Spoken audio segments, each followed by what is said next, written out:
I often get inspiration from books, and one book that resonates with me all the time is this book right here.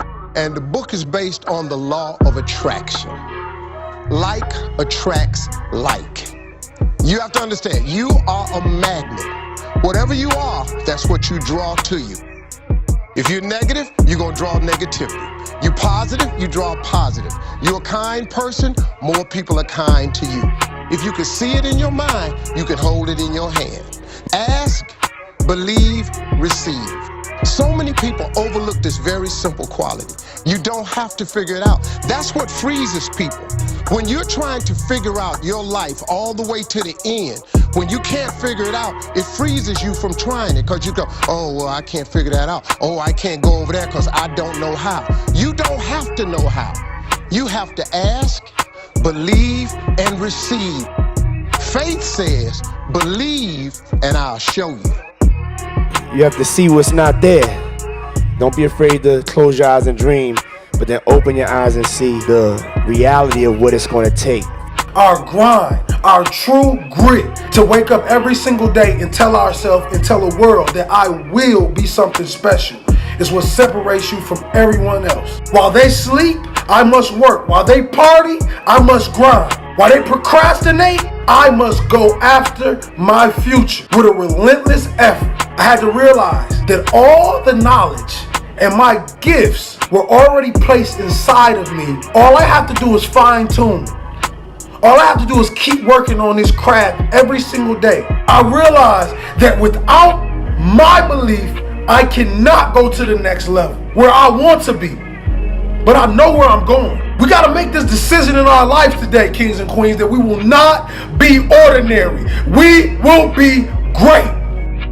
Here's what I'm asking you to do. Walk away from the 97%. Don't use their vocabulary. Don't use their excuses. Don't use their method of drift and neglect. Won't even walk around the block for their health. Take charge of your own day. Don't have days like most people have. You'll wind up broke and poor. Pennies, no treasures. Trinkets, no values. You're going to have some ups and you're going to have some downs. But during those down moments, that's where the growth takes place. The real challenge of growth, mentally, emotionally, and spiritually, comes when you get knocked down. Somebody said that adversity introduces a man to himself or a woman. How you handle it, that's where the growth takes place. When I was facing some challenges, I had a guy say something to me, and I suggest this is one of the first things that you want to do when you're facing a challenge. You want to get unstuck. Evaluate where you are. Look at it, assess yourself. Assess yourself and assess the situation. What brought you there? What role did you play? Earl Nightingale had a saying I like. He said, all of us are self-made, but only the successful will admit it. What has brought you to this point? What did you learn from it? Are you learning anything, or are you doing it over and over and over again? Somebody said that insanity is doing the same thing in the same way, expecting a different outcome. Are you going through it, or are you growing through it? Are you bigger and better because of it? Because it's not going to leave you until you grow through it. Every time you create a new business, you got to struggle a little bit. And it takes a while to build a brand. It takes about 5 years to be consistent. Failing is never failing. It's always a learning experience. It takes fearlessness to be first. You know, to not move with a crowd, to move alone. I never let anybody else control my destiny. It ain't nothing professional going to get given to you. There's some sacrifice. There's always pain. It's all part of the game.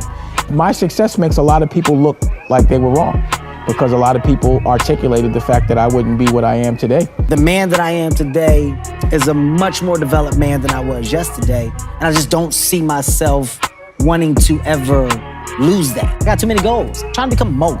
Man, so many people are afraid of rejection or failure, but without failure, you have no success. I hate that people act like they don't have a choice, you know? You got a choice in any and everything you do. Being a visionary isn't something that everybody can identify with. You know, sometimes people only see one way and down one street. I saw a street that opened up into so many different paths and different lanes, and I just wasn't afraid to take the chance. You're not in competition with anybody but yourself. If I'm going to stay true to what I feel that I can do, then I need to be the one to convince myself that this is what I'm supposed to be doing. That's why you don't have a lot of people that, you know, make it to a certain successful point in life. A lot of people can give up. It's easy to give up. It's the easiest thing in the world to do. I'm done. I ain't going. But what's hard is going, yo, yesterday I got nothing from working as hard as I could. Nothing happened from that. I'm gonna do the same thing again today, but I'm gonna try to go harder. That's the hardest thing in the world. But mentally know that you're trying and trying and trying. That's a real grind.